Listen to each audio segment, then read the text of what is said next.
Ayan, big love shoutout dyan sa ating mga viewers at listeners. Nandito naman po tayo upang magbigay ng ating magandang kwento na ginanapan ng mga high school student, ang mga debater galing sa iba't ibang bansa na naging interesante ang bidyong ito, at ito ay naging viral din dahil sa isang magandang opinion ng Pinoy na binatilyo. Halina't ating tunghayan ang nooy 16 years old na si Raul Contreras dahil sa matalino nitong paliwanag tungkol sa Prejudice sa ginanap na debate noong 1956. Itong bidyong ito ay base lamang po sa ating nasaliksik. Samahan niyo po ako at tunghayan ang katalinuhan ni Raul Contreras noong 1956. At kung hindi ka pa nakasubscribe sa aking channel, ay mag-subscribe ka na upang updated ka sa mga video na aking i-upload dito sa aking maliit na channel. At huwag mong kalimutang kalimbangin ang aking kampana. Welcome to our forum discussion on the roots of prejudice. We'll be talking about what our prejudices are, where they came from, how they're nourished, and perhaps even how to get rid of them. Let me introduce you to the 4 student participants in today's discussion. Ratnahi Iskandardinata, high school student, 17 years old, and also a talented dancer from Indonesia. From Japan, Yoriko Konishi, whose lovely voice you've just heard. From time to time, we like you to get a sense of what we do in all those times when we aren't having serious discussions. We very often get Yoriko to dance or sing for us. She does both. From the United Kingdom, 18-year-old Judith Reeder. Judith's got a bit of a cold today. It did not come from swimming in the Atlantic Ocean, although she assures us that when she's in England, she does swim in the ocean during the winter. From the Philippines, Raul Contreras. Raul will be 16 years old, patriotically enough, on the 4th of July. He may admit some prejudices, but one he obviously doesn't have is a prejudice against women, or he wouldn't have been willing to appear tonight with 3 women being the only male on the program. Now, on this question of prejudice, perhaps we ought to start out by trying to define what you think prejudices are. What do you think prejudice is, Ratnati? Well, I think prejudice is a feeling of hate of people as a group or individual toward other people. You say a feeling of hate. Do you think prejudice is as strong as hate? Yes. When there's somebody, if he has a prejudice, then the answer will be, I hate such and such. Well, I suppose that is true. What do you think prejudice is, Eureka? I found out that if somebody distinguish between 2 white men, it is not prejudice. But if somebody distinguish between a white man and a colored man, it is prejudice. I would define prejudice as a rigid opinion formed about a certain thing before there has been a just examination of the facts. When a person loses track of the dignity of the human soul and begins to judge others not on the basis of their being persons, but on the basis of race, creed, economic status, that is prejudice. Well, is it fair to ask you whether you have any prejudices? Well, I guess so, Mrs. Waller. And being brutally frank, I'm prejudiced against Japanese. Well, not to the extent that I hate them. No, not that way. But I got this, well, as a result of World War II. Because, well, I guess I was yet too young to understand what happened during those times. But I think that what my relatives and friends and people who were witness to that unfaithful occasion, well, they just more than justify the fact. And I think it's justified for me to feel the same way because, well, I know that my people suffered very much under that rule. You still as prejudiced against the Japanese as you were? Well, 5 years ago, that prejudice of mine was, well, slightly fading away. But when Japan stubbornly refused to pay reparations to us, well, the prejudice began to brew again. But now I found out from close contact with Yoriko and other Japanese that Japan isn't ready to pay reparations yet, because as Yoriko said, some of them, and most of them, even have to suffer the cold in the classrooms because they can't afford to heat the schools. Yoriko, you've got any prejudices? Well, I don't have any prejudice for Philippines, but many Japanese people hate Korea because the president of Korea made the line, his own line, on the public sea between Korea and Japan. And if the Japanese fishermen go over the line, they are caught by Korean people, and they can't go home for a while. And we are trying to be friends for Korea. Now that we've started, we better go on around the circle. Judith, you got any prejudices that you admit? Yes, I suppose I'd better admit them, although I'm English. I have some very foolish prejudices you'll probably laugh. For instance, as soon as I meet a person with red hair, I always put myself on my guard because I have a silly prejudice that all red-headed people have terrible tempers, you know, that they're as passionate as the color of their hair. Oh, and then I have another silly prejudice. For example, when I first met the Australian delegate, Elizabeth Woodgate, who hasn't been on television, I was shocked by her accent, because to me it sounds just like a Cockney accent would in England. And I hope I'm not conceited or anything, but a Cockney accent in England, you know, most English people would shudder a little bit when they hear it. But she very frankly told me that she shuddered when she heard my accent. So I got paid back for that too. Why did she say she did? Oh, I think she imagines that, she said she really had to forget my accent in order to like me, because it was too formal. I gather most Americans think that about English as well. Ratnati, it's your turn. Sometimes I have prejudice against the Dutch people. When in school, when I learned the history and learned how the Dutch people treated Indonesian, and I have some other prejudices of my own. That's I hate people who are proud and who feel that he is the master of the other people, and who thinks that he knows everything than anybody else. Let's come back to you a minute, Raul. Are there any prejudices in the Philippines between groups of people? Yes, there are existing prejudices between groups of people. As a matter of fact, most of us still, are prejudiced against a group of hybrids, those who have more Spanish blood than Filipino blood in them, and we term them as mestizos. These incidents usually occur in the schools. As you know, I'm in a school run by Spanish monks, and we have a lot of those of that group studying in our school, and usually they are favored. But we think that we are right in saying that they are sort of aristocratic, conceited, and high-headed, and sore-headed, and all sorts of adjectives. And they have the foolish idea that they have the royal blood or royalty in them. Well, how do you get along with these boys in school, Raul? Are there any problems? Well, frankly speaking, I don't get along with them pretty well. As a matter of fact, we usually fight with one another.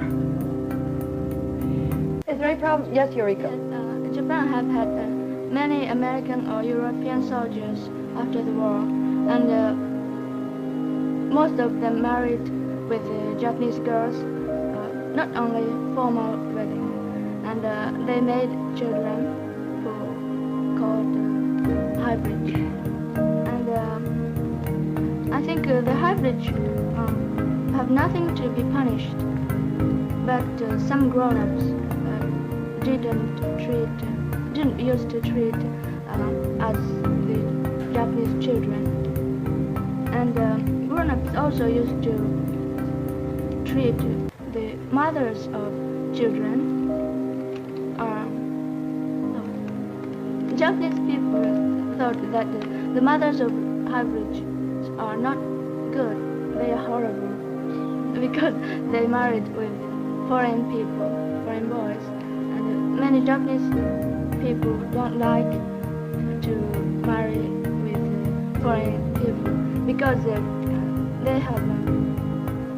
they live in different customs, and they consider with different way.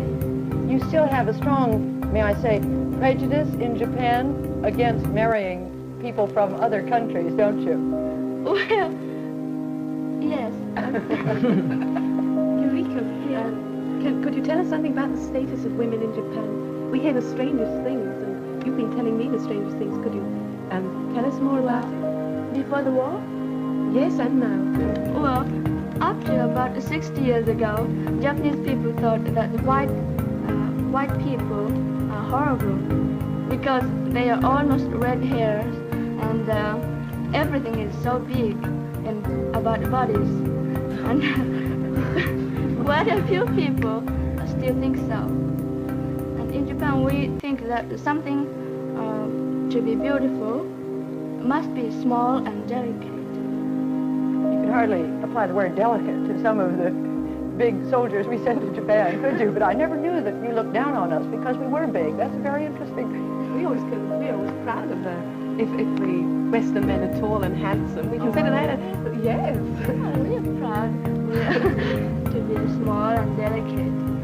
What you said about skin color, Eureka, I've heard that the Chinese speak about us as pink people instead of white people. It's so much more difficult to be proud of being a pink person, isn't it? Oh, yes, you're a pink person.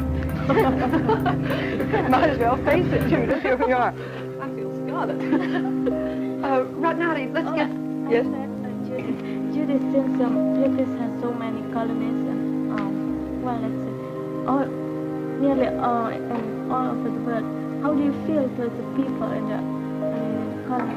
Do you have some prejudice? No, I personally don't have any prejudice, at least I hope I don't, but I know that a lot of Europeans think of the Asians, for example, as rather lazy. I don't mean to be rude, but that used to be the impression we had. You know, when we started our colonization, we thought we were doing good for you. I know that you disliked, for example, in Indonesia, you disliked the Dutch there, but they probably thought they were helping you. They were not helping us. See, you mentioned that we are lazy. We are not exactly lazy, but they didn't give us chance, and we didn't get experiments to build our country. Well, Judy, I don't think all Asians are lazy. No, please, you're misunderstanding me. I said that was a general opinion. Maybe not now, I hope, certainly not. General opinion, but, well, it's sort of wrong to say that they are lazy. Let's just say that they've got the very flat feet that they can lift them up. Because you've got to consider, for example, the climate in most of the regions in Asia. Well, it's just but natural. You can't just work with all the warm climate around you. Of course, you'd always feel like fanning yourself, or going to an air-conditioned theater or something else where it's cold. Is there not only this difference in climate that explains a difference in tempo, but is there a difference in philosophy, too, that perhaps we in the West haven't appreciated, I wonder? Well, as far as I know it, and, well, I think you've mentioned it in this program, that Indians think that they should never soil their hands. And in the Philippines, I must admit that, well, we're sort of inclined to get white-collar jobs and swivel chairs. Most of us do, especially the new college graduates. We don't want to work with our hands. We want to have, well, big bosses and with pretty secretaries around us. That's the common tendency.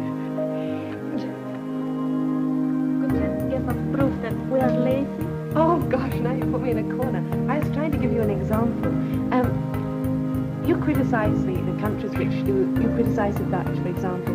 But I know the British, when they started doing their colonization, they tried to help the countries they were in.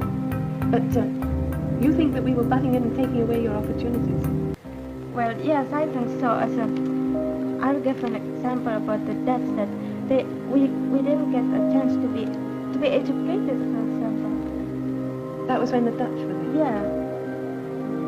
And do you think if the people in the colony get a chance to get free, you will get free? Do you think? Oh, now we're going right off the subject. Yeah.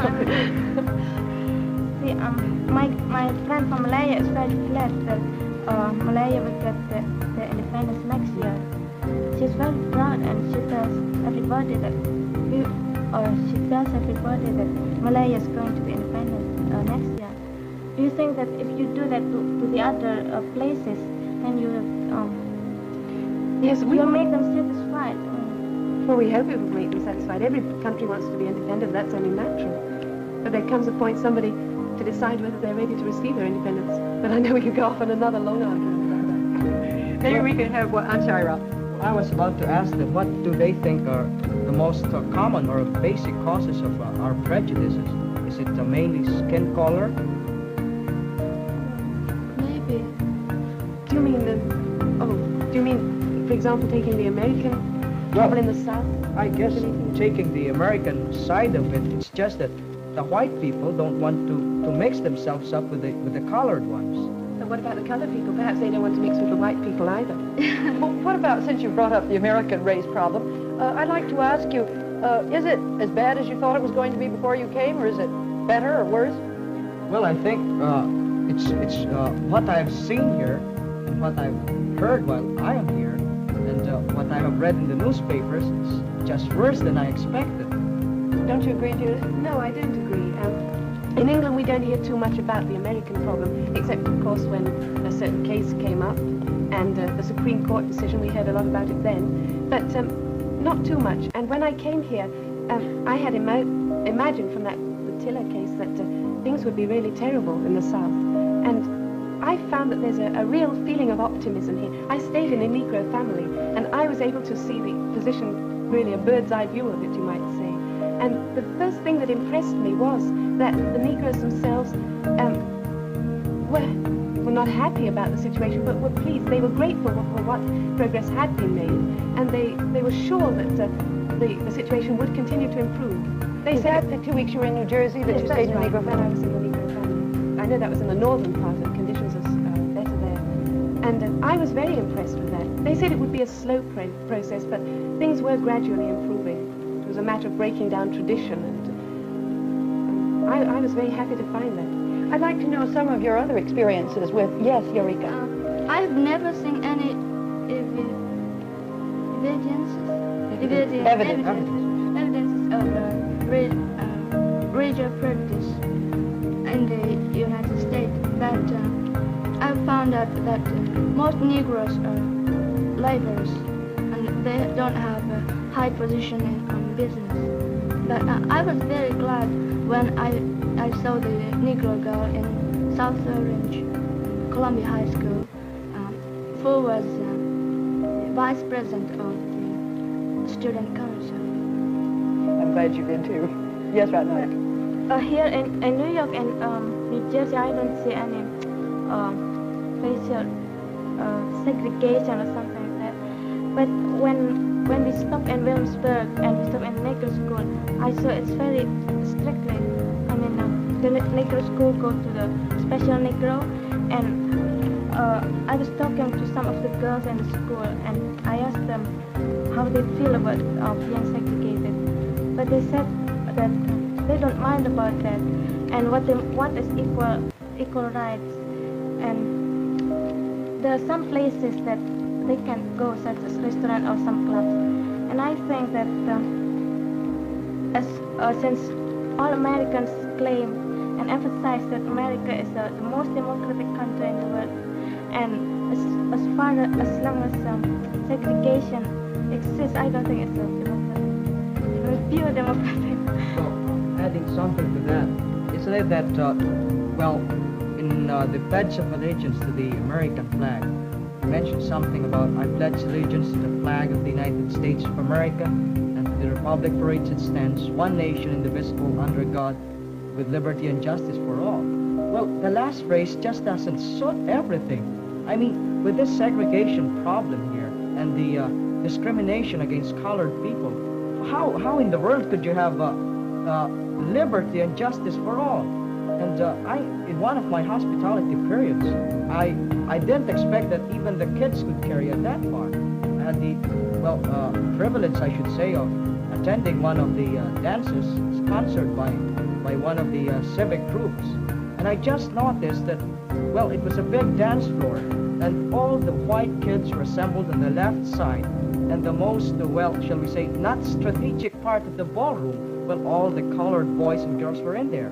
And I never saw a white boy asking a colored girl for a dance, nor did I see a colored boy asking a white girl for a dance. I had a nasty experience too. When I first arrived here, and I happened to mention to a group of young people that I was going to stay with a Negro family. One of the boys got up and walked out of the room, and I felt awful. I thought, well, well, we're in the north now, not in the south. And then when we did go into the south, I really came against it pretty hard. We went into this big store, and I was in the ladies' cloakroom, and I was washing my hands, and I was with a group of the eastern delegates, the rather darker-skinned ones like Ratnati. And I was standing a little apart from them, and this lady came up to me, and she pulled me to one side, obviously assuming that I was American, and she said, what are these Negroes doing in here? And I was so cross, and I told her as calmly as I could that I was with them and who we were. And of course her attitude immediately changed. But it gives you sort of a nasty shock when you come up against it face to face. You read about it in the newspapers, you hear about it, but you don't really realize the significance of it until it hits you in the face yourself. Yes. The major cause of prejudice is skin color. And I don't know why, but I think the white people think that colored people have dirty skin, and they don't have progressive culture. So the white people are the most great and wonderful person in the world. On this matter of skin color, if you were here in the summer, you'd see lots of Americans on all the beaches trying to get brown. Significant. I wonder what that really means. I think we white women have an inferiority complex. The Eastern women and the Negro women have a sort of reputation for being so beautiful. We're a little jealous of them. I guess you just envy us colored people. I think so. Well, is there anything corresponding to that Well, I think so, Mrs. Waller, because in the Philippines, it's just funny. There's a common tendency among women, well, those who have a dark complexion, I should say, or just a tanned one, or just a brown complexion. Well, especially these high society matrons. Well, even if they've got already wrinkles on their face, they still want to bleach their skin. Suppose you meet one right now and you say, oh, good morning, and you see that she's just tanned and brown. But after 3 months, you meet the same person with the usual society walk, and trying to be very dignified and cultured and everything. And you just notice that her face was lighter than before. And when you look at her hands and everything up to her arms, well, you'll be likable to exclaim, Holy Moses, because there's a real, very great difference, you see. She's about very light here, but you look at the arms and everything, and the lower part of the body, but geez, it's just a very great difference. It's colored here, but it's very light. They really bleach their skins? They do, Mrs. Waller. They What about Japan? Japanese women don't want to change it anyway, do they? Some Japanese women dye their hair red. Really? Yes. They like a red hair, but I don't like it. What about Indonesia? Well, as the Western people try to get darker skin, we try to get lighter skin, but we prevent the sun. But you're such a nice color now. I don't mind. I think When we go out, then we use long sleeve blouse to prevent from the sun, so we don't get a very dark color. Tell me, what are your governments, if anything, doing about problems of prejudice? You've each mentioned some prejudice that exists in your country. What are your governments doing to try to eradicate it? You mentioned the prejudice against hybrids. You mentioned the prejudice against hybrids, too. You haven't told us much about the position of women. Otherwise, by the way, let me ask you right here. Are women any freer in Japan now than they were before the war? Well, before the war, there was no democracy, and women belonged to men, and men controlled women in everything. And men has first opportunity to everything. Even getting out of the door, women have to open the door first, and the men passed first. And in the buses or theaters, men take seat first. And if there's no seat, women have to stand. Oh, I'd love to live in Japan. Oh, But they have it back in America, I think, but now. Is it changing at all? Yes, quite changed. And just now women can vote, and women have equal opportunity in everything. Judith, you were talking about your prejudice against Cockney accent a moment ago. Is that still very strong in England, this prejudice of the so-called aristocracy against the Cockney?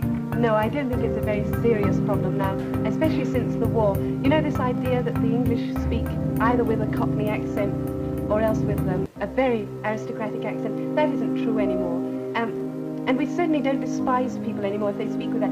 If you go into the House of Parliament now, you will often hear a North Country accent or a Welsh accent or even a Cockney accent. And we're proud of those kind of people because they are the people who got us through the last war, and nobody would dare say anything against them. In fact, it's the aristocratic accent which is the other side of the fence, and people laugh at that nowadays, I'm afraid. In fact, you may think that my accent is a little cultured, but I assure you back in England, I have not quite a Cockney accent, but still an accent.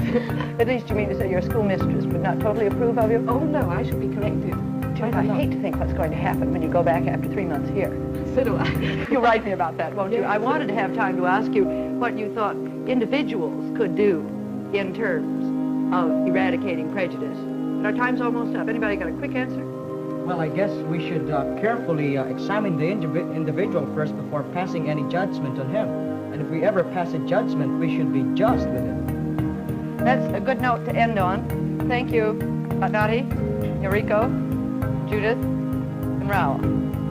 Next week, we're going to continue on this subject of prejudice with 4 delegates from Africa, 1 white and 3 colored. The delegates from the Union of South Africa, Gold Coast, Ethiopia, and Nigeria.